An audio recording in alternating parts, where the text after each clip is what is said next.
você acabou de destruir a autoestima do seu filho e nem percebeu. Foi uma frase rápida, dita sem pensar, enquanto você estava cansado ou estressado.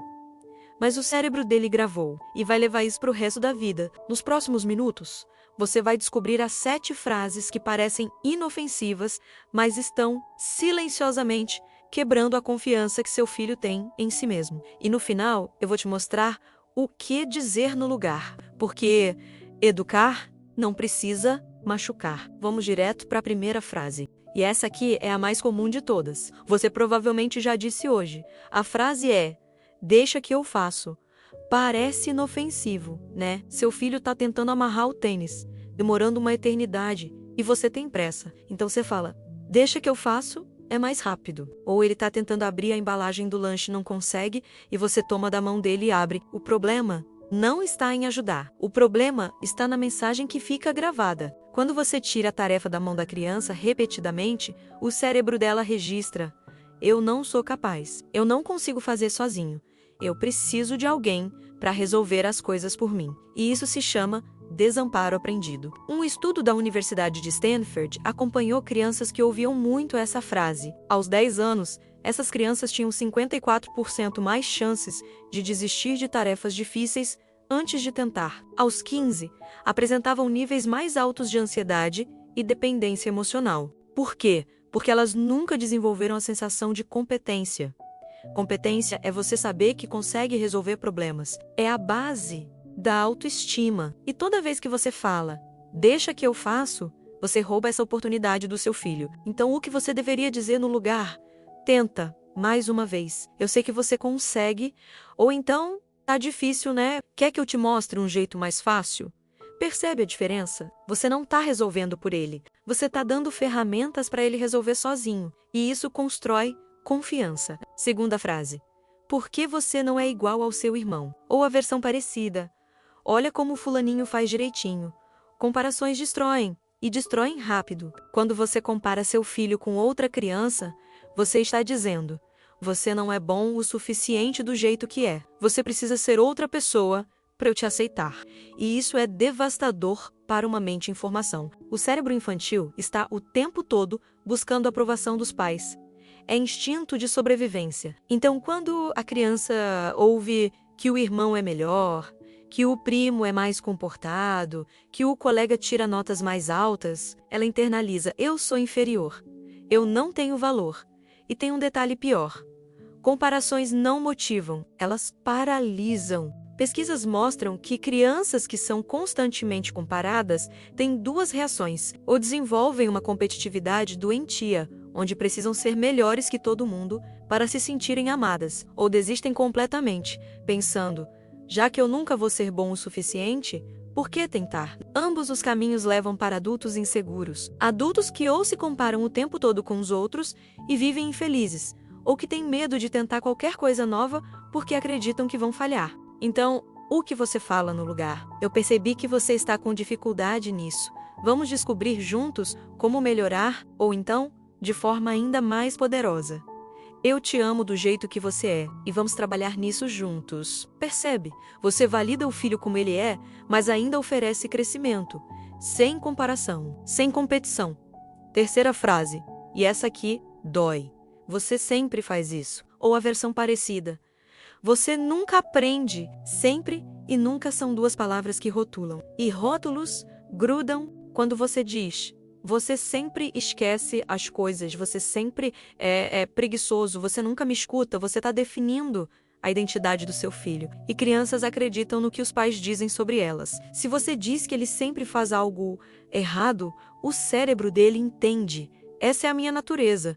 Eu sou assim. E isso vira profecia autorrealizável. A criança começa a agir de acordo com o rótulo que você colocou nela. Tem um estudo clássico de psicologia que pegou 2 turmas de crianças com desempenho idêntico. Para uma turma, os pesquisadores disseram aos professores: esses alunos são excepcionais. Para a outra turma, não falaram nada. No final do ano, a turma rotulada como excepcional teve desempenho 30% superior. Não porque eram mais inteligentes, mas porque foram tratadas como se fossem. Isso se chama efeito Pigmalião e funciona para o bem e para o mal. Se você rotula negativamente, a criança corresponde negativamente. Então, o que você fala no lugar? Dessa vez você esqueceu. Da próxima, vamos lembrar juntos. Ou, isso foi uma escolha ruim, mas você é capaz de fazer escolhas melhores. Percebe a diferença? Você critica o comportamento, não a criança. Isso permite que ela melhore, sem carregar um rótulo pesado para a vida toda. Quarta frase. Não chora. Isso não é nada. Essa frase parece até carinhosa. Você está tentando consolar, certo? Mas o que a criança escuta é: o que você está sentindo não é importante. O que você sente não é válido. E isso é perigoso. Quando você invalida a emoção de uma criança, você ensina que sentimentos devem ser escondidos, reprimidos, negados, e crianças que aprendem a reprimir emoções se tornam adultos que não sabem lidar com frustração, tristeza ou raiva. Elas explodem ou implodem, porque nunca aprenderam a processar o que sentem. A neurociência mostra que, quando você valida uma emoção, mesmo que ela pareça exagerada, você ajuda o cérebro da criança a regular aquela emoção. É como se você estivesse ensinando o cérebro dela a se acalmar sozinho. Mas quando você invalida, dizendo que não é nada, o cérebro não aprende, ele só reprime. E emoções reprimidas voltam mais fortes. Na adolescência, isso vira ansiedade. Na vida adulta, vira depressão ou problemas de relacionamento. Então, o que você fala no lugar? Eu vejo que você está triste. Quer me contar o que aconteceu?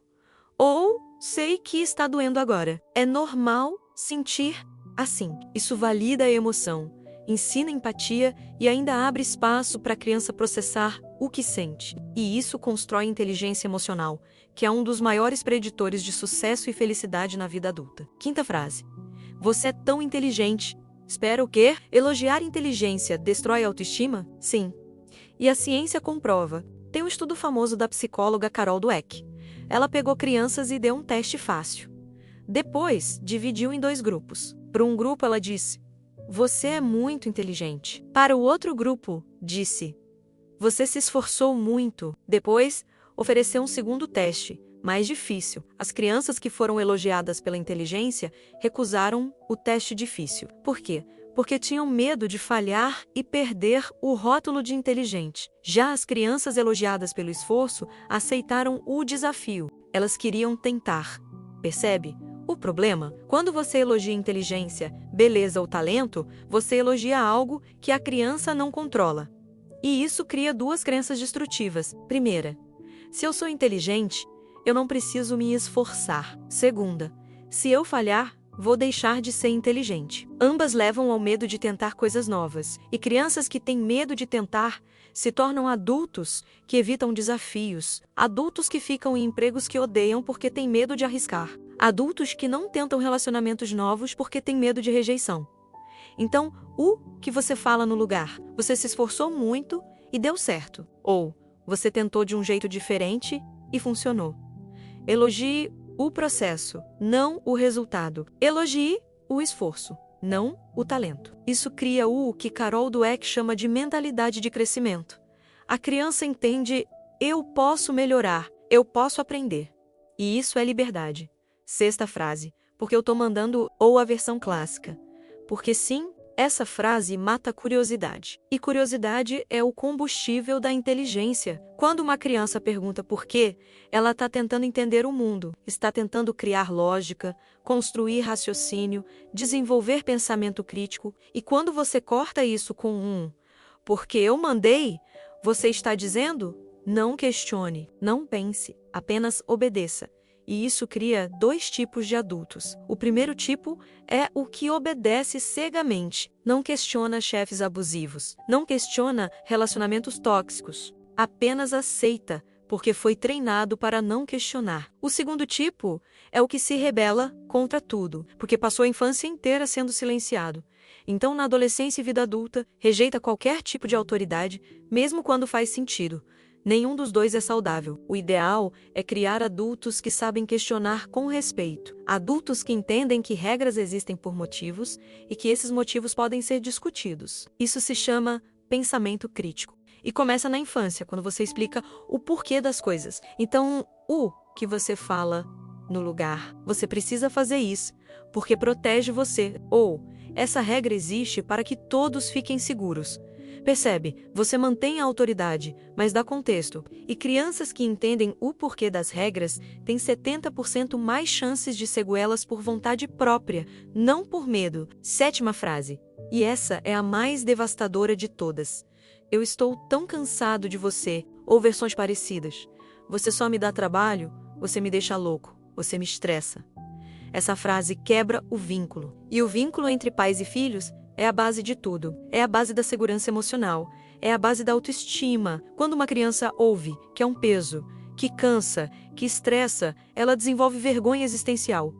Ela começa a acreditar: eu não deveria existir. Eu sou um problema. E essa crença é uma das raízes mais profundas de depressão, ansiedade e até comportamentos autodestrutivos na adolescência. Tem um conceito em psicologia chamado apego seguro. Crianças com apego seguro acreditam: eu sou amado incondicionalmente, eu posso errar e ainda assim serei amado. Isso cria adultos confiantes, que sabem pedir ajuda, que constroem relacionamentos saudáveis, mas quando você diz que está cansado do seu filho, você quebra esse apego. A criança entende: eu sou amado apenas quando sou conveniente. Quando sou fácil, e isso cria adultos que vivem tentando agradar todo mundo, com medo de serem abandonados. Então, o que você fala no lugar? Eu estou cansado hoje, mas isso não tem nada a ver com você. Ou, se a criança realmente fez algo errado, eu estou frustrado com esse comportamento.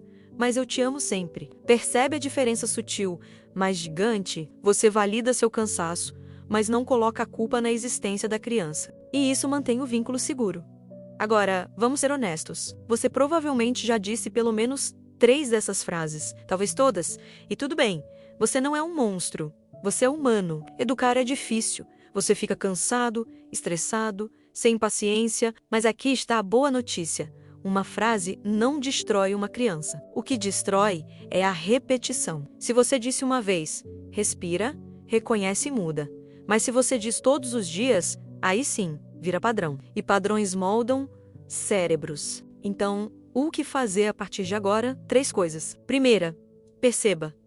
Presta atenção no que você fala. Muitas vezes a gente repete frases que ouviu dos nossos próprios pais, sem nem pensar. Segunda, corrija. Se você falou algo destrutivo, volta e corrige.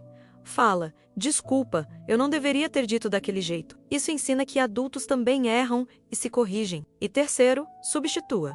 Use as frases que eu dei ao longo desse vídeo, coloca elas na geladeira, no celular onde você precisar, porque educar com palavras que constroem, em vez de destruir, é uma escolha. E você pode fazer essa escolha hoje. Se esse vídeo te fez refletir, compartilha com outro pai ou mãe que precisa ver isso. E se quiser mais conteúdo sobre como criar filhos emocionalmente saudáveis, se inscreve no canal, porque educar é difícil.